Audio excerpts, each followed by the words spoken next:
What is going on, everybody? It's your boy Gsluke here with a course breakdown for this week's CJ Cup. Going to break down everything you need to know about Congaree Golf Club, the venue for this week's golf tournament, both on the betting and the DFS side. You'll have an idea of exactly what to expect and what you need to know to get your research process started. This venue, Congaree Golf Club, was the home of the Palmetto Championship in 2021, which was technically 2 seasons ago, but last June in terms of the calendar year, and it was an absolute hoot. Going into the week, we thought it would be a Bombers golf course, and frankly, looking at the top 5 to 10 of that leaderboard, couldn't have been any more different. So it's a fun track, one we don't see all that often, a little bit more resemblant of what you see over in Australia than anything with a sandbelt course. So a lot of nuances to go ahead and break down here. Let's not waste any time at all and get this thing started. So Congaree Golf Club down in Ridgeland, South Carolina, right on the border between South Carolina and Georgia. So actually not too far a drive from down in South Florida. Might make the trek up myself for a round or two, which would be pretty awesome given the field strength there. And it's also a no-cut event, so if I go up for like Friday, Saturday, I don't have to worry about guys like maybe Spieth missing the cut, that sort of thing. So hopefully Jordan plays well if I decide to go up. But in either circumstance, it's a hoot of a golf course. I mean, beautiful, also extremely unique. Looks a lot more like Australia than it does South Carolina. It's built on a former marsh where there weren't many trees to begin with, and whatever trees were there, they pretty much took out. They put down an entire layer of sand. This was an extremely expensive golf course to design. Tom Fazio back in 2017 had the funding of a bunch of billionaires to go out there and essentially make an Australian golf course down there in South Carolina. So like I said, it's a little bit of a spectacle to be had out there, and it plays fun, creative, just there's not that many adjectives that you could use to describe this place, and it's why I'm really so excited to get there on property. You're not going to find a firmer and a faster golf course in the entire state. Really, the one comparison I could make could be a Kiowa Island, which is where they played the 2021 PGA Championship. That was another links-style golf course that was in that case, right on the coast. So you dealt with a little bit higher winds there. It was a little bit more of a true links style setup, but this is like an inland links. It's right along I-95 down there in South Carolina. So if you're familiar with the area, pretty close to the coastline, but it's not right on the coastline. And you don't really get a bunch of wind there because right around the property, there are a ton of trees. So it does swirl into the property. You get a lot of crosswinds that can be a little bit tricky for these players, but it's not going to play as difficult from the weather perspective as what you'd see at a typical link style setup. But aside from that, everything else is the same. You're dealing with little to no rough. And when you miss the fairways here, you're going to be in a natural area, which for the most part are going to be sand bunkers, which I'll show you when we go hole by hole. The overhead views here are going to be extremely valuable or really insightful compared to most weeks, just to give you an idea of this uniqueness that I'm talking about. But on top of that, when you're missing into those natural areas, there's a lot of rocks, there's a lot of fescue, random marsh areas where you can have a little bit of standing water to hit out of. So there's a lot of variance involved when you miss fairways. And also the greens themselves, because they're a sand-based sort of soil, are extremely firm. So when you hit them, a lot of times you'll bounce off of the back. And also, because there's no rough to be speaking of, around the greens, it's all shaved off fairway. A lot of chipping hollows. It plays extremely fast here too. The greens are usually rolling right around a 12 on the stint meter. Overall, it's a major championship sort of test that they play for, in that case, the Palmetto Championship, in this case for the CJ Cup. So it's a fun track, one that from an in-person perspective, you're going to get to see a lot of really difficult golf shots, which is what makes it so spectacular from an entertainment perspective. But also just from the competitive side, it makes for a lot of variance, and a lot can happen in a short 2 to 3 hole stretch from time to time. So the scoring average, just to give you an idea on some of the baseline stats of the golf course, is 7,655 yards long, a par 71 that last time we saw it played to a 71.74 average. So 0.74 shots over par. The greens are right about average in terms of their size, so they are 6,150 square foot per green. The GIR percentage, so the amount that greens were hit, were 64.3%, which is 2.9% lower than tour average. So despite being right about average, they were hit a little bit less because they were firm and fast, and they were running at 12s last time, and they're champion Bermuda grass, which tends to be what you see down here in the south. You see a lot of championship Bermuda grass. You'll see some 419 Bermuda. From time to time, you'll get a few other cross variants, but they pretty much all play the same. You'll see a lot of the down grain spots that are a little bit darker, and a lot of the into grain spots that are, darker into the grain, a little bit shinier when you're down grain. In terms of the fairways, they're among the widest in all of the PGA Tour. They're very comparable to what you get at Kapalua, what you saw for the Mexico Open at Vedanta. 51.4 yards wide, which is a whole 16.7 yards wider than what you're used to seeing. And despite that, they were only hit at a 68.3% clip, which is just 2.4% higher than what you're used to seeing. Again, showing the firmness and the fast conditions that you have around this venue. And they are also a TIFF Grand Bermuda. So the greens are Bermuda. You have that champion Bermuda. The fairways are a TIFF Grand Bermuda. And the rough is, well, non-existent. There is no rough on the golf course. You could argue that there's about a 1 yard, maybe a couple feet wide barrier right between the fairways and then the natural areas, but it's only right around half an inch long, so it's not really true rough. It's like playing out of the fairway, perhaps a little bit teed up. It'll go a little bit higher off the club face, but overall you're dealing with your fairways, your greens, and then the natural areas, which I want to describe, but I think it's just easier to show you. So let's go ahead, go hole by hole, talk through what these players are going to be facing, but most notably the big X factor out there, which is the natural area. We've got Pro Visualizer up, and we'll use this to go hole by hole to give you an idea of what is facing these players. And hole number 1 is a great example of that. A relatively large landing area. This right here is closer to like 40 yards wide, not quite the 50-yard landing areas that some players were hitting to.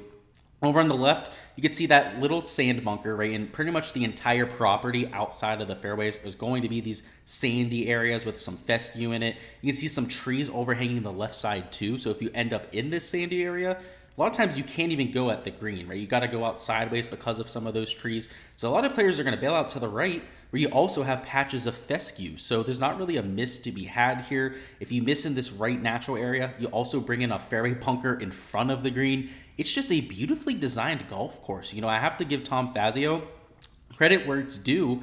He really thought this place over correctly. And off the tee, I want to give you an idea here too. These players are going to be hitting it way, way farther than they have it set here. Because it's so firm and fast, if they're banging driver down hole number 1, you can see them get it out here towards the shadow, which I see it's 334 yards. That's realistic. Or even guys like a DJ Rory McIlroy might be able to take it up there like 360, 370 and leave themselves a flip wedge in. So it depends on how aggressive you want to be.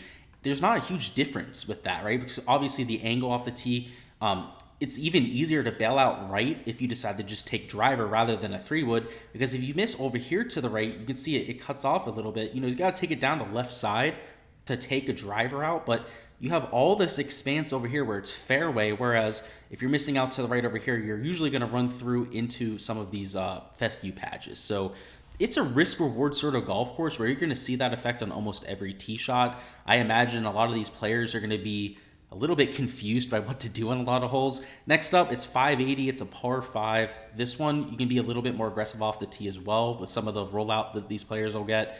You can leave yourself right around like 250 in, which isn't all that bad, right? Most players should be able to reach in 2.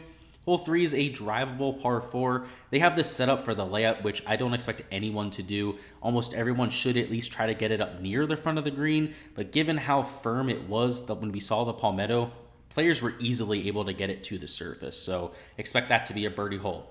Hole 4, so they had a par 5, drivable par 4, then another par 5, is 647 yards. It's the hardest to reach. You also have water in play on the next shot, but some of these elite distance guys might be able to get it out here like 350, 360, leave themselves like 300 yards in, and with how firm the conditions are in front of these greens, I mean, you could run it up maybe onto the front edge if you're one of those bombers, at the very least leaving yourself a little flip onto the green. So it's not quite an eagle hole, but definitely a birdie chance for the longer players for sure. Next up, the shortest par 3 on property, so only 165 yards. It does have the water protecting in front, and with most of the pin locations for the Palmetto, they put it caddy corner to that water hazard, so it didn't play quite as easy as you might expect. Hole 6 is 522, dogleg from right to left. The angle off the tee here is key because the more aggressive, the longer you are, the more you can bite off of the distance here. So rather than playing a true 520 yards, it can play like a short par 4, right, where you have just 155 yards in. So it's kind of dependent on your distance off the tee, how aggressive you can be there, but shows you just how important off the tee can be. Hole 7 is 192 yards, your second to shortest par 3. It's relatively long. You have the carry over water, which they introduced for 2 of the pin locations back there at the Palmetto. So they used a front middle location and they used a front right location at that golf tournament. On Sunday was the front right location, which also brought this natural area into play. Played extremely difficult. Hole 5 is 546 yards. It's a par 5, and it's reachable by everybody. And most players should be able to take the natural area on the right out of play. So if they are aggressive out there, hit something like 300 and, it's just, what is this, right? 337, right? You're left with 200 yards in, right? And of course, it's set up to lay up over there to the left, but nobody's going to do that. So if you took the direct line to the green, you're left with just 195 yards. So more than gettable, and a lot of players will have eagle looks on hole number 8. Hole 9 is 512 yards. It has water on the right side for your approach, which can definitely be a little bit tricky, but most players bailing out to the left shouldn't have a problem getting up and down, unless it's that back left pin location or perhaps the front left pin location. So for Sunday, you may see, the front right pin location used, but even there for Thursday and Friday, this hole can be deceptively difficult. So, you don't want to mess up on your final hole of that front 9, but it's a little bit of a landmine waiting to be had.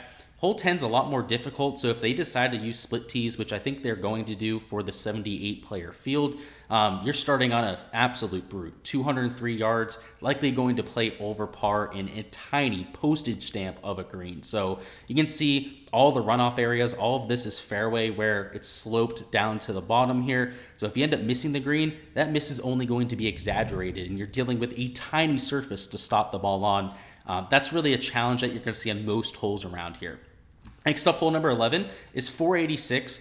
This is another hole where the angle off the tee really matters, because if you decide to be a more aggressive here, you could leave yourself a wedge in, right? Anything from a wedge out to, if you're a lot less aggressive out here, to 170 yards of mid-iron. So off the tee here is just a huge asset that we're going to talk about extensively with the key stats. Hole number 12 is a par 5, 575 yards. You have a ton of hazards off the tee here. You have the trees down the left, which overhang the whole way down. If you miss anywhere on the left side, it's a forced layup. And then down the right, you have all of this fescue to worry about. So you got to hit the fairway here. If you do so, you're still not guaranteed to reach in 2, as you're left with right around 250 yards, even for the longest players on tour.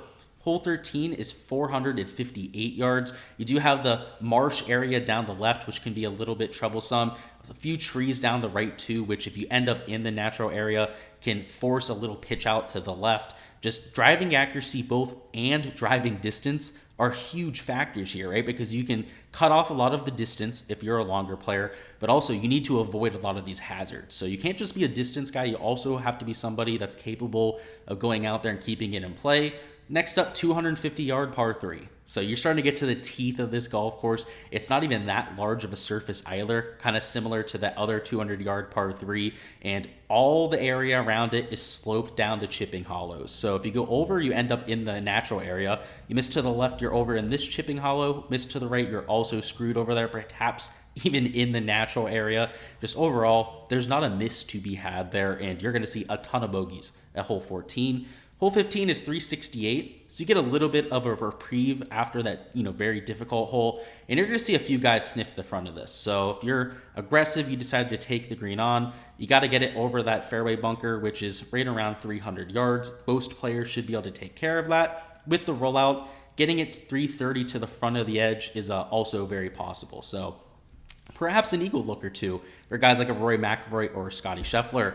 Hole 16 is 434, about as straight up a hole as you're going to get here. I would expect most players to just bomb a driver. You can see how wide the landing area is here. Now, you don't want to end up under the tree to the left or under this patch of trees to the right, but if you can split the middle of the fairway, you can leave yourself a little flip wedge, especially because it's playing so dry out there. Hole 17 is extremely difficult.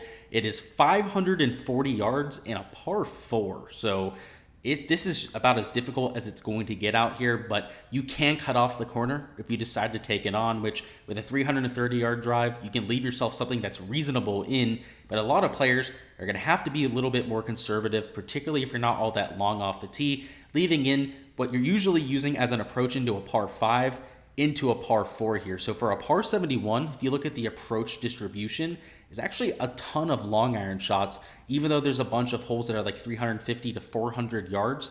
There's a par 4s, at least 3 of them over 500 yards, and then those par 5s too, where you're hitting in that super long iron or even 3-wood from time to time. And lastly, hole 18 is 413 yards. You don't really want to take on the corner here. You just want to get it out there, bunt it in the fairway with an iron, maybe a 3-wood if you're trying to be a little bit more aggressive. If you decide to take it over the corner, and I don't think I remember anyone trying to do this, it's possible. It's, in theory, you could hit a banana hook there and try and get it on the green, which, let's see, how far is it to this fairway bunker? 330? It's doable, okay? I'll just say that. If it's not playing into the wind, these guys, in theory, could drive hole number 18, but to take it 330 over water, I mean, that's a very select few amount of players, right? Like Rory McIlroy, we know he can get it over that lake, but it's just whether it's even worth it or not. Because if you miss over to the right, it's a 50-yard bunker shot into the green. If you miss over, there's a natural little marsh area over the green.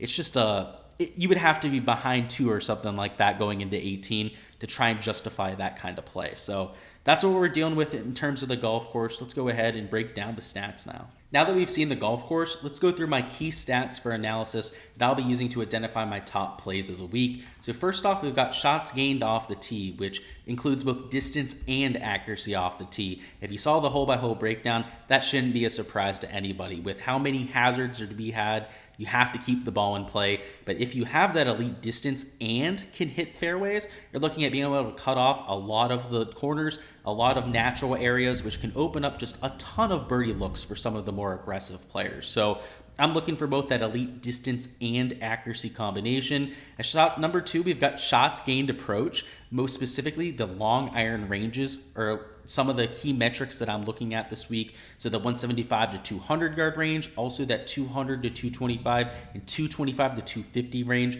are going to be approach ranges that I'm hunkering down on a little bit more than most. If you saw those par 5s, a few of those par 4s that are lengthy, you're going to be asked to hit those clubs a little bit more often than usual. So I'm still looking at regular shots gained approach, especially over the last 24 rounds more than most, but mixing in a few of those proximity buckets from the longer term stuff just to try and figure out who's hitting those clubs the best. And lastly, we have shots gained putting on Bermuda grass, which is always going to be important at a Bermuda track. You just have a ton of nuances that are involved with playing on Bermuda. The grain patches, also the speed of Bermuda. It tends to play a lot faster down grain than it is into the grain, which if you're not used to it, especially if your reads aren't accounting for that sort of thing, it can be a little bit tricky. It can be something that you have to adjust to, and it takes you a few years on tour. You've heard a few players talk about that, whereas Bermuda specialists like a Kevin Kisner really are just licking their chops when you get them on this sort of golf course. So looking at shots gained putting on Bermuda, also the last 24 rounds and their baseline. A few other key stats I have in mind are shots gained around the green, which is going to be extremely important at a firm and fast golf course. Also one where you have those shaved off fairway areas where you're going to have those chipping hollows. Looking at shots gained on link-style golf courses, par 4s from 400 to 450 yards, and also par 3s from 200 plus yards. Those are a few scoring buckets that I wanted to look at. Shots gained at firm conditions, shots gained at comp courses, which we're going to talk about here shortly, and finally, sand safe percentage as well. We'll wrap it up here with our comp courses, which I've split into 3 different categories. First off are our visual comps, which you're looking for sand-filled, kind of link-style golf courses where I had Kiowa Island in mind, which was the PGA Championship home last year. Kind of talked about that earlier. And also Pinehurst number 2. At both of those tracks, you have shaved off areas around the green. You have those natural areas full of sand, sometimes trees, which especially at Pinehurst number 2 is the case, also here at Congaree Golf Club. So both of those great comps from that perspective, except we don't have shots gained metrics. We last saw Pinehurst back in 2014, and last year's PGA Championship, it's not like we have a ton of data from that either. So I'm looking at them as comps. I think they make a lot of sense if you're familiar with either track, using them as a sort of comparison for this week. But those are my visual comps. Next up, we've got course fit. So looking at just the type of golf course, the way that it plays, what golf course is similar to Congaree. And to me, that is the Concession. So the home of the 2021 WGC Workday, which was a special event. They typically play that at Muirfield Village, or did before then. They ended up playing it at the Concession for that iteration. They don't even play this event anymore on tour. But it was a Jack Nicklaus design, very similar runoff areas around the green. It's a Bermuda grass course that played extremely firm and fast. This was down in Florida though, so it didn't have quite that links style feel to it, but it played kind of similar. It was, had that sand type of base that you have also at Congaree. So a few comps from that perspective, but the guys that played well at that golf course, which were accuracy guys off the tee and really solid approach players, are the same sort of guys that I'm looking for this week. So that's a comp I'm looking at. And lastly, we have our designer comp. So we have a Tom Fazio design. The home of last year's CJ Cup was the Summit Club, right out there in Vegas. Another golf course where instead of maybe sand areas, it was desert areas. So, not quite as soft conditions. It was a little bit firmer soil out there, but still a lot of unpredictability, a lot of volatility when it came to missing fairways, and also very large fairways. So I think there's a lot of comps to be made there. You're dealing with another CJ Cup setup, so perhaps the setup guys might have a few things in mind that they keep similar between the two setups. But overall, looking at Kiowa, Pinehurst, both just from the aesthetic standpoint, I think that something like the Concession has a very good crossover from the skill set standpoint. And lastly, if you're looking for Tom Fazio golf courses, the Summit Club from last year makes a lot of sense too. All right, fellas, that is all I've got for this week's course breakdown. Before you hop on out of here, go ahead and smash that like button, but also go ahead and comment what you think the winning score is going to be. When they played the Palmetto Championship, it was right around like 14, 15 under par for quite some time. I think Garrick Higo got to 16 under. I think that score ended up taking home the championship. But in either circumstance, go ahead and let me know your thoughts. I'm going to end up taking 18 under. Just a stronger field here. You had DJ in that Palmetto Championship, but not a ton of those top players. So I think somebody is able to get it a little bit lower, what we saw for the Palmetto. But go ahead and let me know your thoughts. Until next time, though, guys, going to hit you with even more content throughout the week. If you're looking for DFS picks, that's something that I cover on the channel extensively. We'll have a core picks video and value picks video dropping. We'll have a live stream on Wednesday talking about the weather report, some of our last second GPP notes, any live questions you have for your DFS this week. So we got you covered from that angle, but also for prize picks and for outright betting too. We'll be covering that on the live stream. So pretty much no matter what you're looking for, we've got you covered. So make sure to stop on by for that stream. Until then, like I said, best of luck with your lineups, any bets that you go with, and I'll catch you guys next time.